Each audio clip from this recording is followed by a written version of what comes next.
الحمد لله الذي فضل سيدنا ومولانا محمدا صلى الله تعالى عليه وسلم على العالمين جميعا أقامه يوم القيامة للمذنبين المتلوثين الخطائين الهالكين الشفيعا. أما بعد، فقد قال الله تعالى في القرآن المجيد: أعوذ بالله من الشيطان الرجيم. قل هل يستوي الذين يعلمون والذين لا يعلمون. صدق الله العظيم وبلغنا رسوله الكريم. ہر وائز، ہر مقرر خطبہ مسنونہ کے بعد کسی نہ کسی آیت مبارکہ یا حدیث پاک کو اپنا عنوان سخن بنایا کرتا ہے۔ اسی قانون اور ضابطے کے تحت میں نے قرآن مقدس کی ایک آیت کریمہ کی تلاوت کرنے کا شرف حاصل کیا۔ مذکورہ آیت پر روشنی ڈالنے سے پہلے آپ اور ہم مل کر آئیے سب سے پہلے سبز گنبد میں آرام فرمانے والے آقا، بے سہاروں کا سہارا، غریبوں کا ماوا، یتیموں کا ملجا، بے کسوں کا کس، بے بسوں کا بس، سیاح لا مکاں، مالک انس و جاں، سید المرسلین طٰہٰ و یاسین، شہنشاہ ذی وقار، کائنات کے اولیں فصل بہار، عرب کے ناقہ سوار، جناب احمد مجتبیٰ محمد مصطفیٰ صلی اللہ علیہ وسلم کے دربار عالی جاں میں اپنی غلامی کا ثبوت دیتے ہوئے درود شریف کا نذرانہ پیش فرمانے کی سعادت حاصل کریں۔ پڑھے بآواز بلند: اللہم صلی علی سیدنا و مولانا محمد معدن الجود والکرم منبع العلم والحلم والحکم بارک وسلم صلو علیہ الصلاۃ والسلام علیک یا حبیب یا رسول اللہ صلی اللہ علیہ وسلم۔ جب علم ہی نہیں تو عمل کیا ہوگا؟ جب علم ہی نہیں تو عمل کیا ہوگا؟ جس بیاباں میں شجر ہی نہیں تو پھل کیا ہوگا؟ معزز سامعین کرام، ابھی میں نے جس آیت کریمہ کی تلاوت کا شرف حاصل کیا ہے، اس آیت کریمہ میں اللہ تبارک و تعالی اپنے محبوب صلی اللہ علیہ وسلم سے ارشاد فرماتا ہے: اے محبوب، آپ کہہ دیجئے، کیا علم والے اور بے علم برابر ہیں؟ برادران اسلام، کیا علم والے اور بے علم برابر ہو سکتے ہیں؟ نہیں، ہرگز نہیں۔ اس لیے کہ علم روشنی ہے اور جہل تاریکی ہے۔ روشنی اور تاریکی برابر نہیں ہو سکتی، اجالا اور اندھیرا برابر نہیں ہو سکتا۔ علم وہ دولت ہے جس کو کوئی چرا نہیں سکتا۔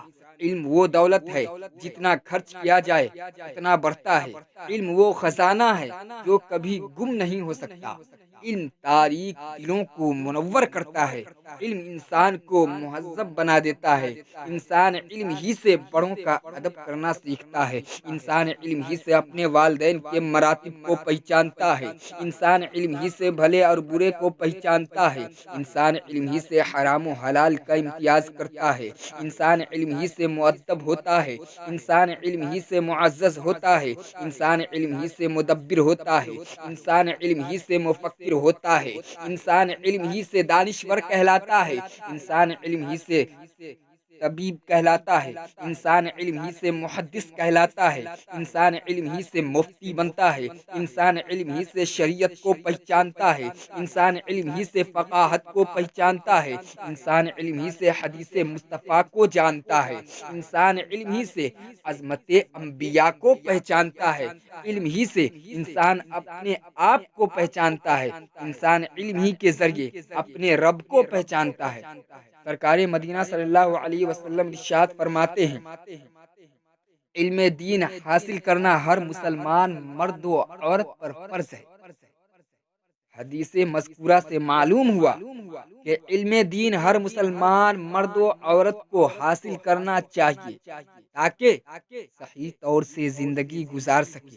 اگر انسان علم دین حاصل کرے گا تو خود سنت مصطفیٰ پر چلنے کی کوشش کرے گا، اپنی اولاد کو شریعت مصطفیٰ پر چلنے کی تاکید کرے گا، اپنی بیوی کے حقوق کو پہچانے گا۔ اگر عورت علم دین حاصل کرے تو اپنے شوہر کے حقوق کو پہچانے گی، اپنی اولاد کو اسلامی طریقے پر پرورش کرے گی، پڑوسیوں سے حسن سلوک سے پیش آئے گی۔ اس لیے سرکار دو عالم صلی اللہ علیہ وسلم نے ارشاد فرمایا کہ علم دین حاصل کرنا مرد عورت سب پر فرض ہے۔ حدیث میں ہے، سرکار دو عالم صلی اللہ علیہ وسلم ارشاد فرماتے ہیں، جو شخص علم دین حاصل کرنے کے لیے نکلا جب تک گھر واپس نہ آئے اللہ کے راستے میں ہے، اگر اسی حالت میں اس کا انتقال ہو گیا تو شہید ہے۔ ایک دوسری جگہ سرکار دو عالم صلی اللہ علیہ وسلم ارشاد فرماتے ہیں، علم دین حاصل کرو گرچہ چین جانا پڑے۔ مطلب یہ ہے کہ علم دین حاصل کرو گرچہ دور کا سفر کرنا پڑے، علم دین حاصل کرو گرچہ تکلیف اٹھانا پڑے، علم دین حاصل کرو چاہے بھوک اور پیاس برداشت کرنا پڑے، علم دین حاصل کرو چاہے مشقت اٹھانا پڑے۔ سرکار دو عالم صلی اللہ علیہ وسلم ارشاد فرماتے ہیں کہ کل قیامت کے دن اللہ تعالی عبادت کرنے والوں اور جہاد کرنے والوں کو حکم دے گا کہ جنت میں داخل ہو جاؤ۔ اس وقت عالم دین عرض کریں گے، اے پروردگار عالم، یہ لوگ ہمارے علم کے طفیل جہاد کیے، ہمارے علم کے صدقے عبادت کیے۔ اللہ تبارک و تعالی ارشاد فرمائے گا کہ تم میرے نزدیک میرے بعض فرشتوں کے مثل ہو، آج تم شفاعت کرو، تمہاری شفاعت قبول کی جائے گی۔ بس علماء کرام بہت سے لوگوں کی سفارش کر کے جنت میں لے جائیں گے۔ کل قیامت کے دن جب میزان میں شہیدوں کا خون علماء کے قلم کی سیاہی سے تولا جائے گا تو علماء کے قلم کی سیاہی شہیدوں کے خون سے زیادہ وزنی ہوگی، اس لیے کہ شہید اپنی جان کو راہ خدا میں ختم کر دیتا ہے اور شہادت کا درجہ حاصل کر لیتا ہے، لیکن عالم کے قلم کی سیاہی قیامت تک لوگوں کے لیے مشعل راہ ہے۔ عالم کے قلم سے جب سیاہی نکلتی ہے تو مشکات شریف وجود میں آتی ہے، عالم کے قلم سے جب سیاہی نکلتی ہے تو ترمذی شریف کی شکل اختیار کرتی ہے، عالم کے قلم سے جب سیاہی نکلتی ہے تو فتاوی عالمگیری کا وجود ہوتا ہے، عالم دین کے قلم سے جب سیاہی نکلتی ہے تو دولت المکیہ ثبوت علم غیب پر ایک پہاڑ قائم ہو جاتا ہے، عالم کے قلم سے جب سیاہی نکلتی ہے تو قوم کو کنز ایمان کا تحفہ ملتا ہے، عالم کے قلم سے جب سیاہی نکلتی ہے تو قیامت تک کے مسلمانوں کے لیے سرمایہ حیات فتاوی رضویہ کی شکل میں ملتی ہے جو تمام مسلمانوں کے لیے مشعل راہ ہے۔ عالم دین کے قلم سے جب سیاہی نکلتی ہے تو بخاری شریف کا انمول تحفہ لوگوں کو ملتا ہے۔ یہی وجہ ہے کہ عالم دین کے قلم کی سیاہی شہیدوں کے خون سے زیادہ قیمتی ہے۔ سرکار دو عالم صلی اللہ علیہ وسلم ارشاد فرماتے ہیں، جس نے عالم دین کی زیارت کی گویا اس نے میری زیارت کی، جس نے عالم دین سے مصافحہ کیا اس نے مجھ سے مصافحہ کیا، جس نے عالم کی صحبت اختیار کی اس نے میری صحبت اختیار کی، اور جس نے دنیا میں میری صحبت اختیار کی قیامت کے روز اللہ تبارک و تعالی اس کو جنت میں میرا ہم نشیں بنائے گا۔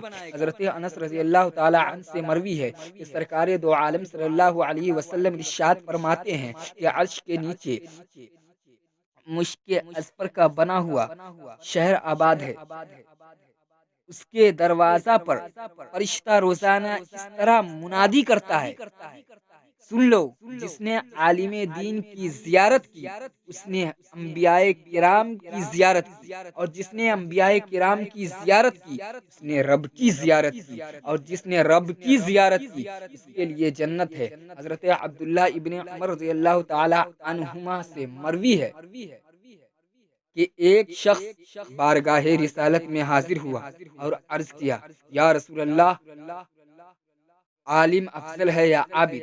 سرکار کائنات صلی اللہ علیہ وسلم نے تبسم کے ساتھ ارشاد فرمایا، اے شخص، تیرے اس سوال پر فرشتوں کو تعجب ہوگا۔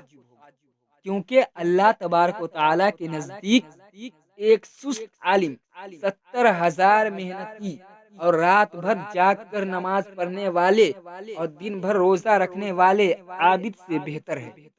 برادران ملت، یہ مرتبہ تو سست عالم کا ہے، تو چست عالم کا کیا مرتبہ ہوگا۔ ایک دوسری جگہ سرکار مدینہ صلی اللہ علیہ وسلم ارشاد فرماتے ہیں کہ عالم کی فضیلت عابد پر ایسی ہے جیسی میری فضیلت تمہارے ادنا پر۔